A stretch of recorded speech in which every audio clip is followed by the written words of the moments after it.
Before we jump into this episode, I want to invite you to a brand new workshop that I'm hosting entitled How to Consistently Earn Over $100,000 per year in video production while working less than 40 hours a week. It's 80 minutes long. It is jam-packed with all sorts of awesome content to help you discover 3 must-have components for marketing to your dream client. I know that's an area that a lot of people are like, you know, I'm going to create marketing, but my marketing's not working, or who do I even make this for? Or what do I make? So you're going to learn that. You're going to learn the simple secret to selling and the number one reason why clients will pay more for what you do, and then how to build an automated lead machine that works for you even while you're sleeping, and a whole lot more stuff. You can sign up for this free gift, this free workshop, if you go to studiosherpas.com/workshop. Hope to see you inside there. And this episode, I'm really, really excited about.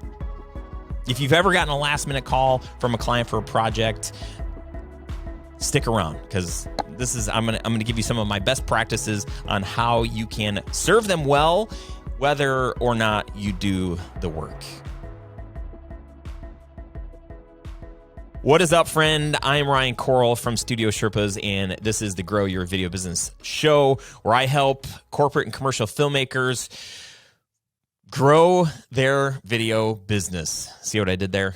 I've been doing this work for 17 years. I've learned a lot. I've made a lot of mistakes, and I would love to help you learn faster so that you can build a business that is profitable, sustainable, and one that doesn't just drain you of all of your energy and suck all of the creativity and the life out of this passion that you have. Hopefully you still have it. I'm so glad that you're here. This is a topic that I recently just experienced again, and I was like, man, this is so relevant. If you've ever gotten a call from a client or an email, client is freaking out and is just like, hey, can you help? And that's kind of where it starts. And then, they might go into the description of the trouble that they're in, and I'm not talking about something that you've messed up or something that, you missed out on, if you didn't deliver the project on time, or you screwed something up on the edit and gave that to a client. I'm talking about a brand new something that isn't on your radar, isn't something that you're contracted or obligated to do. These are the last minute requests that I'm talking about. And here's what I know about us in this industry. Most everybody in this industry that I know are incredibly friendly, kind, awesome people.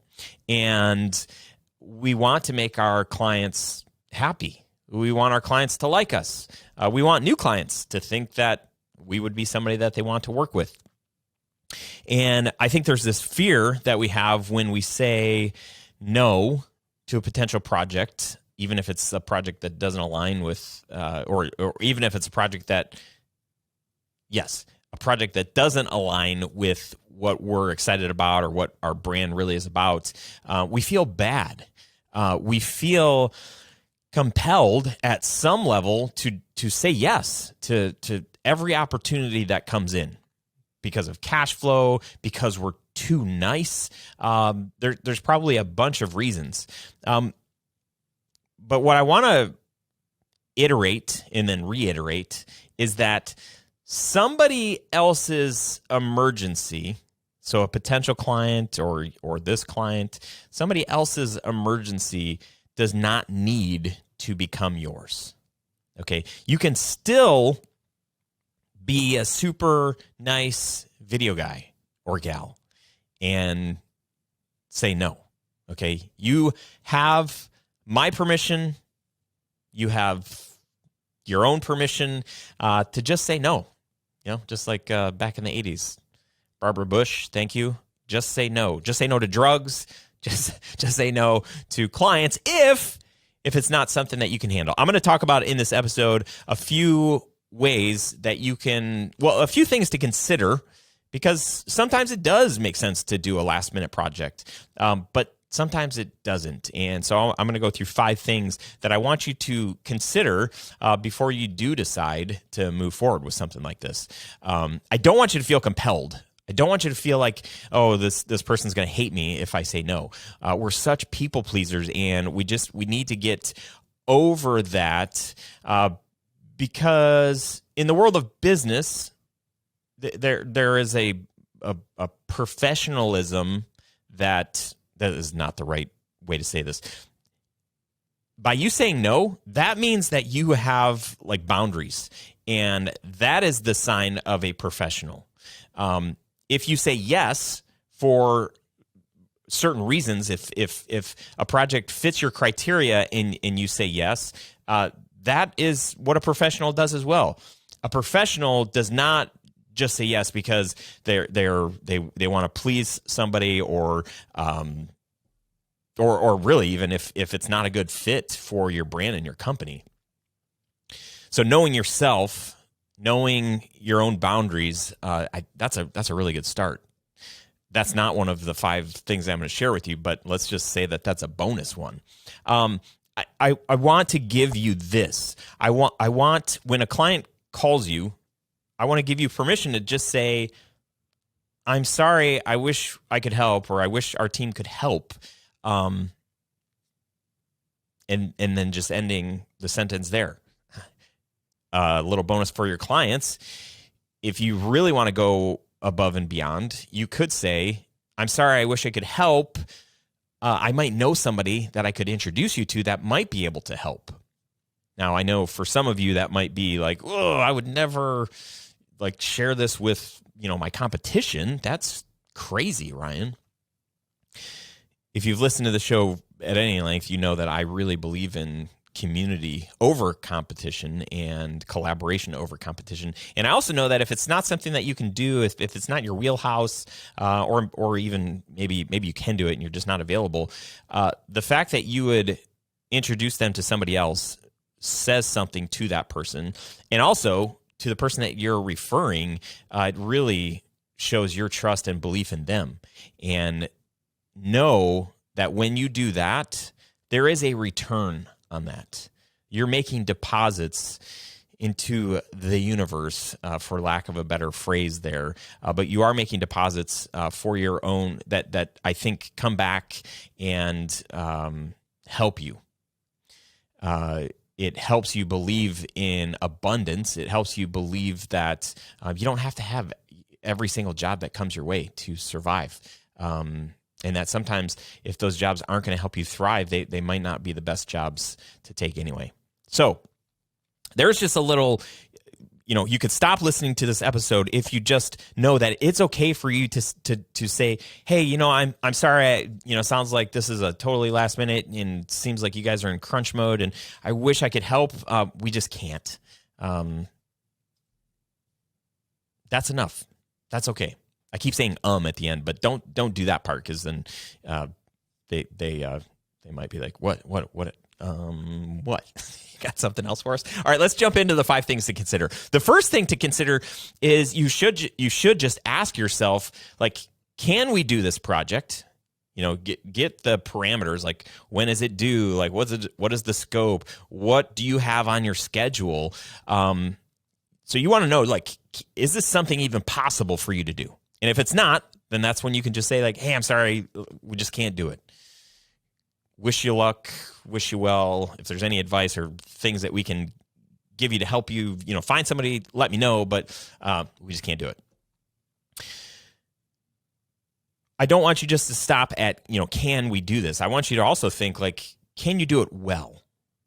You have to really think through the scope. So you really need to be asking good questions, and I'm assuming you have a good format for the kinds of questions that you ask when new projects come in.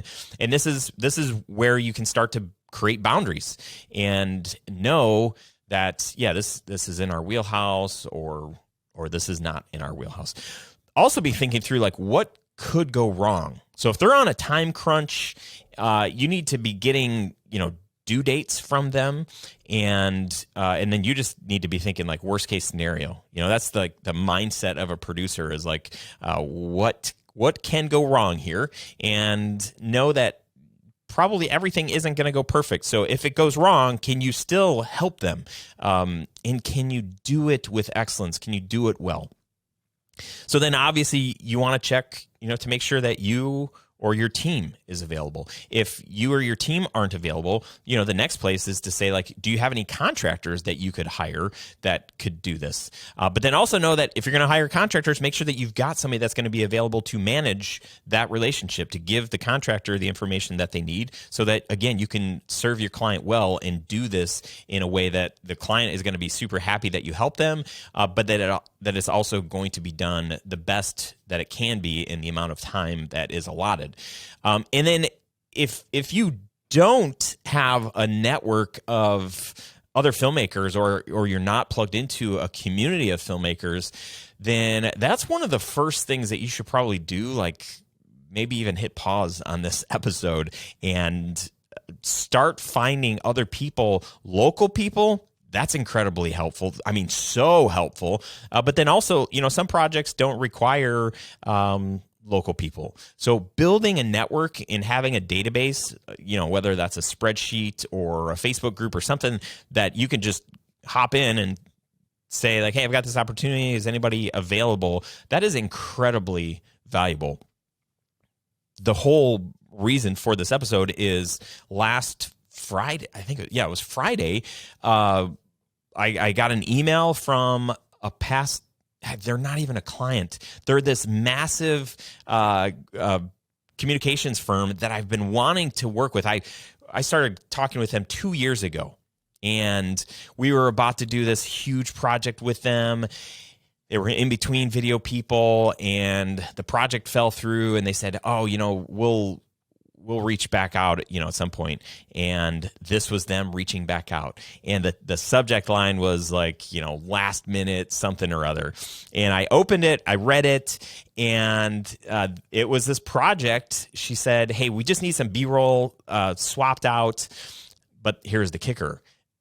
It was already edited by somebody else. And that she said that their videographer their freelancer that they normally use wasn't available.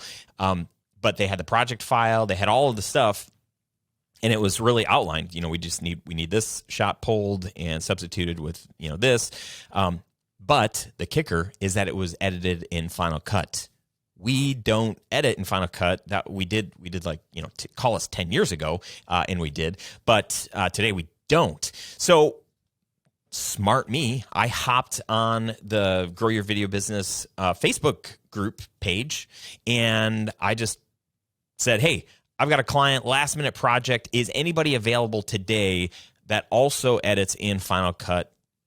Is it called Final Cut Pro? Final Cut X, whatever it is. And within minutes, there were, I think, 4 or 5 people that said, hey, I'm actually available, and that's what I edit in.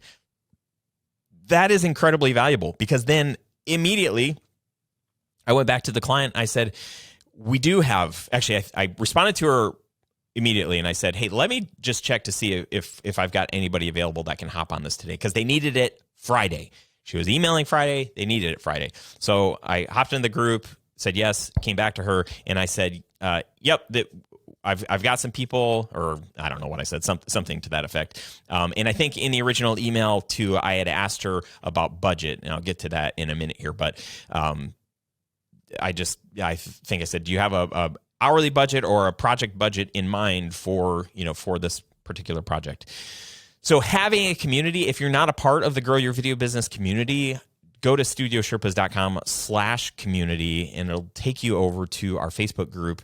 And that is, a great place to connect with other people. And maybe you're a part of other Facebook groups and you don't want another, or maybe you don't do Facebook.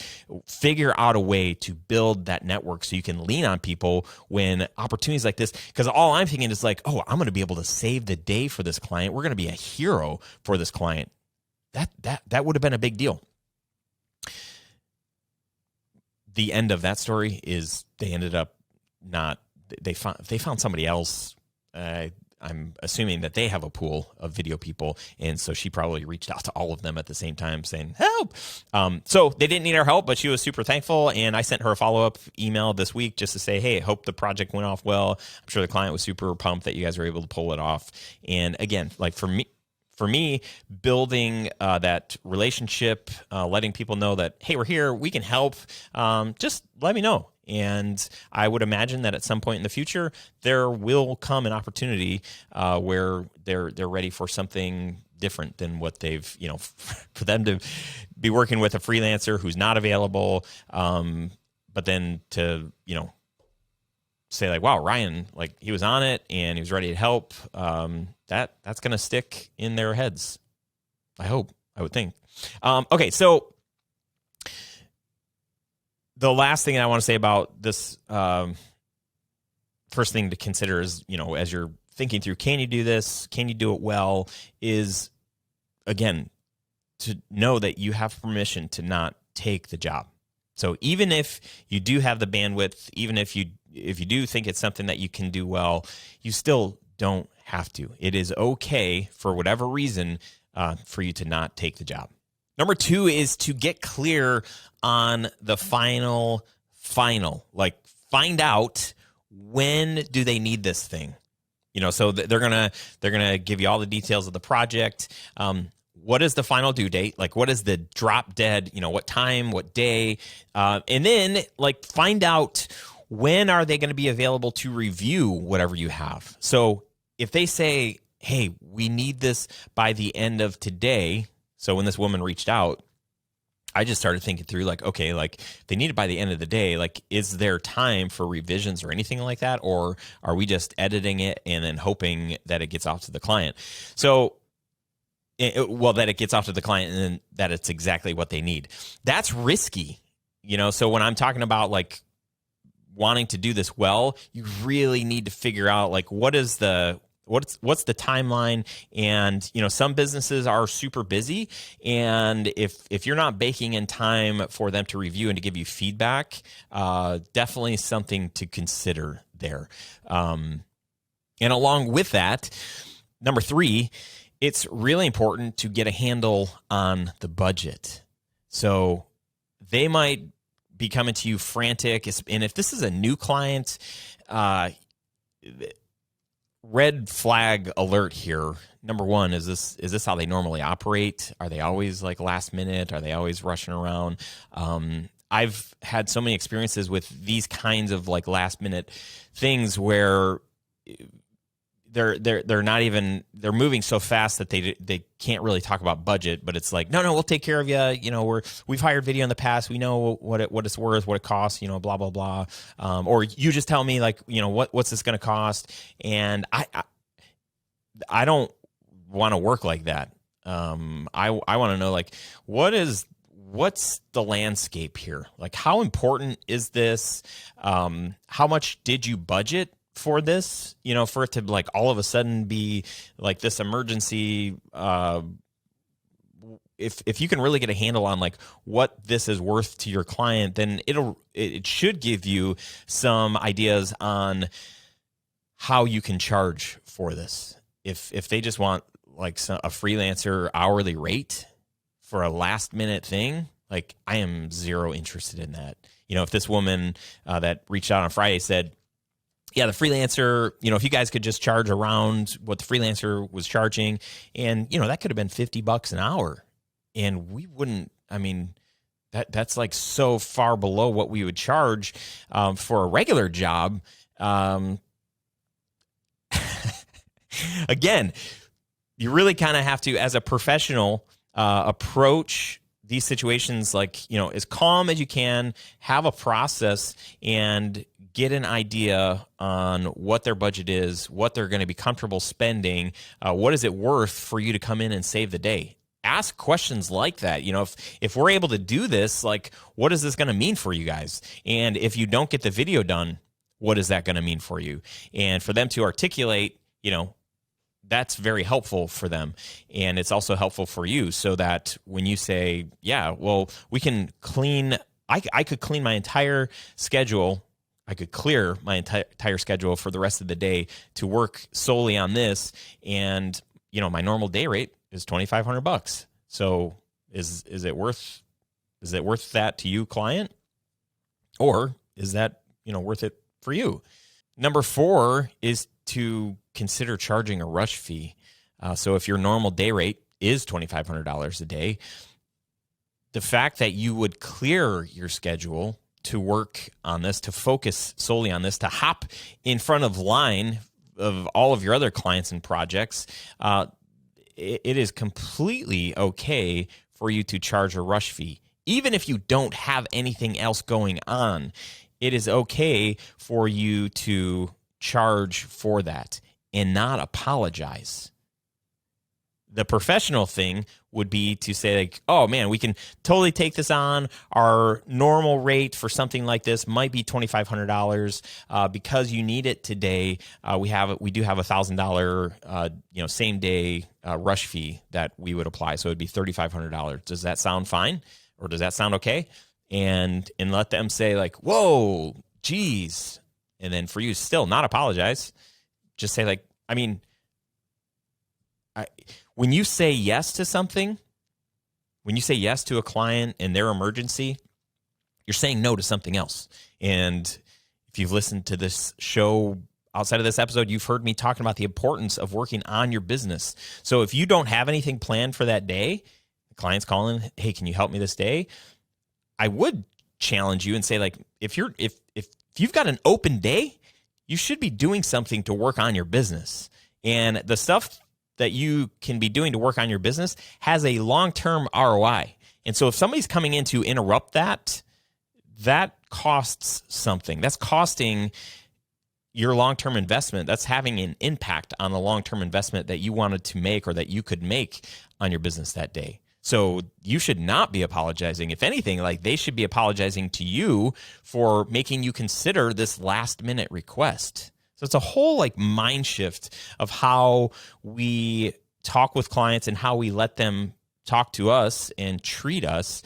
People can talk to you however they want, but you don't have to receive it. And if you have a process for how you work in these kinds of situations, that's going to be really helpful for your client to understand that they can't boss you around. Nobody pushes you around. I'm just kidding. Don't get aggressive. That's, like, ridiculous. I'm just sort of being silly. But I think it's totally professional to have a rush fee or a stress fee. Know that you're going to have to take on some of your clients, like, their chaos. You're bringing that into your world, so that costs something. You probably are familiar with a PITA fee, the PITA, pain in the fee. That's a real thing. It's going to be a pain working with a client that's frantic, that's rushing around, that needs it yesterday. And that should cost something.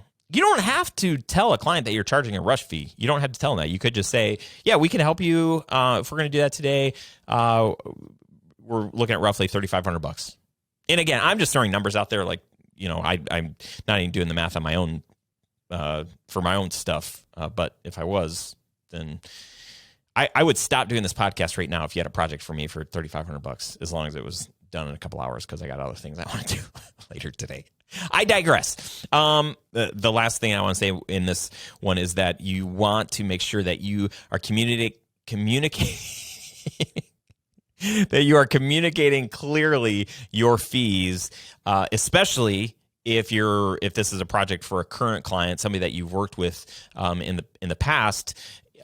Make sure that they know that, as long as you're okay with charging them extra for a rush fee, make sure that they know that they're not going to be paying what they normally would, so that there's no surprises later, so that they feel respected, and when you go to invoice them, they're not super ticked off. That's not fun. So, and then the last one, I already kind of shared a little bit, is when you say yes to something, you're saying no to something else. If you had any other plans for your business, is it worth saving the day for your clients or your potential clients? And sometimes it is. If it's somebody that you've been wanting to work with, like this potential client that I still haven't worked with that reached out Friday, for me, that was worth digging in a little bit. my team was not available. They were on a shoot that day, and we also don't edit in Final Cut. So, we had those two things working against me. But I was like, well, my project manager is available, and if there's somebody in the community that can do this, we can totally take this job on. We're going to look like a hero. We're going to make an extra, I don't know, $1,500, $2,500. Who knows what their budget was going to be and what they'd be able to afford, but they're a big agency, and they have big clients, so I would imagine it would be a decent amount of money. I hope this has been helpful. Maybe I'm the only one who's ever gotten a last-minute request. No, I know that. If there's a tactic that I shared today that really stands out that you're excited to start implementing, let me know. Or maybe you have other tactics that you use with last-minute projects. That would be helpful for me and for other people to know. Share that. Leave a comment below and let us know that. If you enjoyed this episode, feel free to take a screen grab and send this over to a filmmaker friend that you think it could help. And reach out if you need anything at Grow Your Video Business on Instagram. And I'm just at Ryan Coral. You could also email me, ryan@studiosherpas.com.